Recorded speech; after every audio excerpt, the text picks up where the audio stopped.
It's not easy being Crag Lord. FPV drones are wild. I'm making this video for two reasons. One is just to bring awareness to the hobby. Let me ask you this. Do you know any other FPV drone pilots besides me? And I'm not talking about one of these. These little DJI drones that you see flying around, these are a completely different hobby, honestly. They're really neat, they're handy, but they basically fly themselves. You can get these at Best Buy, you can fly them on your phone. Honestly, you can be an expert within the hour. Come here, Digi.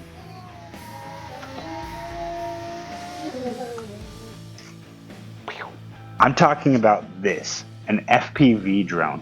FPV stands for First Person View Drone. When I'm flying the drone, I'm actually seeing through the view of the drone with a pair of FPV goggles like these. The reason you probably don't know a whole lot of other FPV pilots is because this hobby has an extremely high barrier to entry.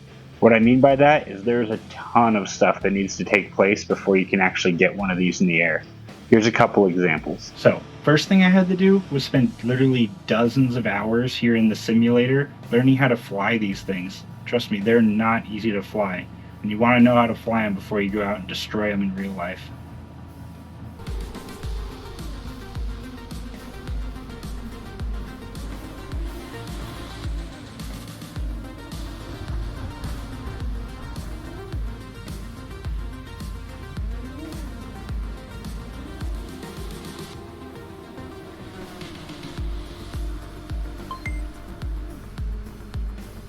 So let's do a little educational size comparison here with the drones. This is the first drone I got, Skeeter. He's tiny, less than 250 grams. He's very weak and pathetic. This is the DJI drone. It's definitely not an FPV drone. It's not fun to fly or hard to fly. This one is a Cinewoop drone. He has these propeller guards, that way he can crash into everything. That is mostly for trying to fly indoor stuff. Here's Bob, my first real FPV drone. Very high performance. He's a 6-inch drone, which means he can go far, but he's also really agile. This one, Chimera.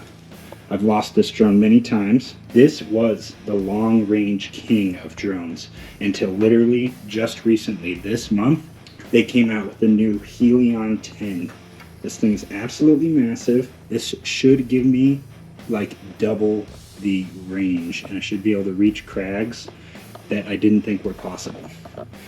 My first guy, Skeeter, he's smaller than just one of the propellers on this new guy. Next, I had to learn all about radios, radio controllers, antennas, different kinds of frequencies, megabytes, transmission rates, the different types of goggles and what antennas to put on them, what antennas communicate with the drone, how to connect everything to the drone. It was pretty complicated, honestly. Not if you want to just fly around your yard, but if you want to go way out and actually reach the crags, this whole long-range FPV thing is kind of an art within itself, and it's pretty hard to learn, and there's a lot of trial, but if you have any error, you end up losing your drone, like I've done on several occasions already. So far, the farthest I've made it out is about 4 miles, which is fairly impressive as far as long-range FPV goes.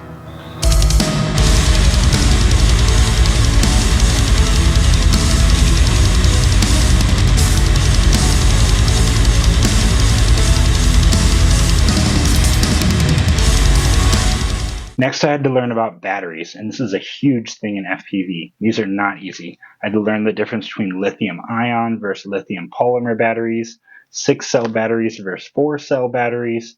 It's all pretty complicated and really easy to make a couple mistakes and really easy to burn your house down. Here it goes. Whoa, baby! See, there's so many different types of batteries out there. The drone doesn't know what type of battery I'm plugging into it. It just knows that it has a power source. So it's not like a DJI drone or something where it gives you a battery and a percentage and how much time you have left in the air. No, I'm looking at volts and milliamps used in kind of complicated ways to tell how much more battery do I have. And it's very easy to make a mistake and lose your drone or run out of battery, especially when you're doing long range and you kind of need to calculate how much battery you're going to use to get up there and make sure you actually have enough battery to come back.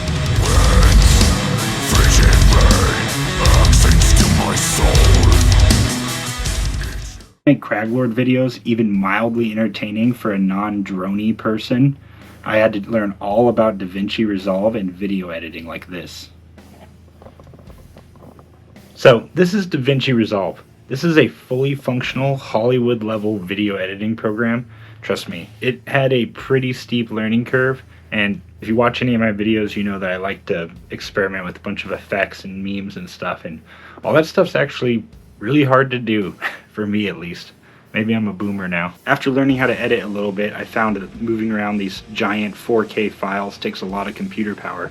So I had to beef up my computer and make it an absolute monster, and add in a bunch of storage. Then as I got into these bigger, more complicated drones that could make it a lot farther up into the mountains, which is what I really wanted to do, I found that in order to fly a big drone like this, you actually need your drone license.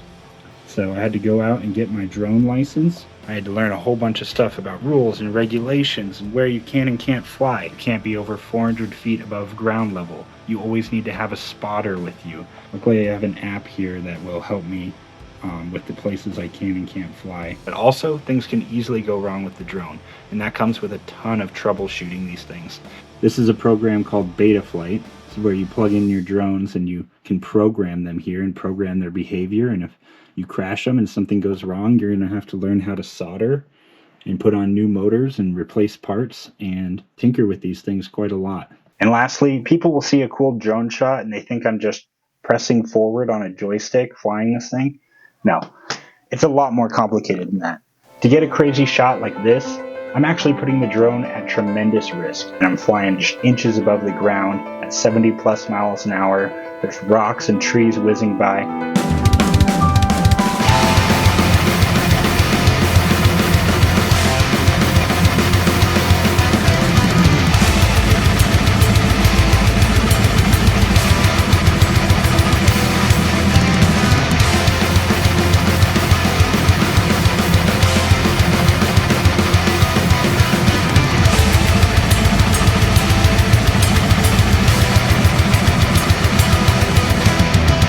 Not to mention, when you're out a couple of miles flying the drone, there's a pretty significant delay between my controls and my headset and what I'm seeing and what the drone's actually doing. So I have to anticipate and not get too close to the ground, because you'll crash before you've even realized you've crashed. And that brings me to the second reason for making this video. It just really sucks to put in all this effort into creating something and then no one even sees it.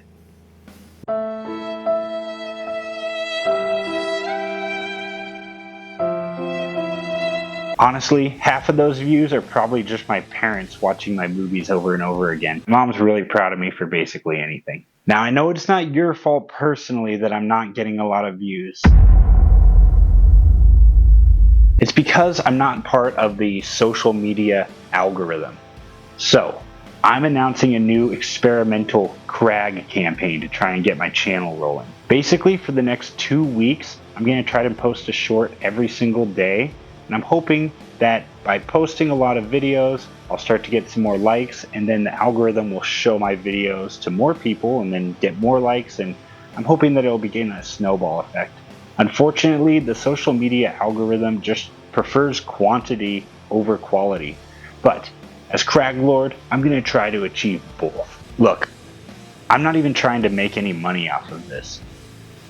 And trust me, I'm well aware that Alaskan death metal drone videos are kind of a niche market. Just want my videos to be out there for people to see and possibly even enjoy.